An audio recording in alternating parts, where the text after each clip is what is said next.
எல்லாரும் முகம் ஏன் ஒத்தையா தனியாக அடிக்கிற கொஞ்சம் உள்ளடங்கிட்டு தெரியுற மாதிரி.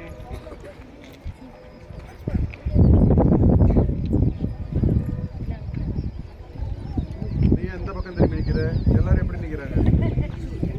என்னடா ஃபேஸ் இங்கே காட்டி நில்லு. அந்தாண்ட திரும்பினா முகம் தெரியாது. அவன் ஒருத்தி பாருங்க உங்க புள்ளார போயிட்டான். வெளியில் வர சொல்லுங்கள. கேமராவை பார்த்து நில்லுங்க.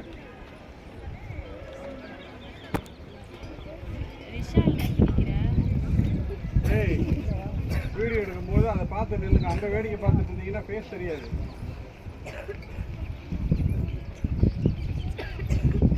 ரெண்டு பேருக்கு நடுப்புற தான் முகம் நடுப்புற தெரியுற மாதிரி உட்காந்து சரியா ஆட்டம் போடாம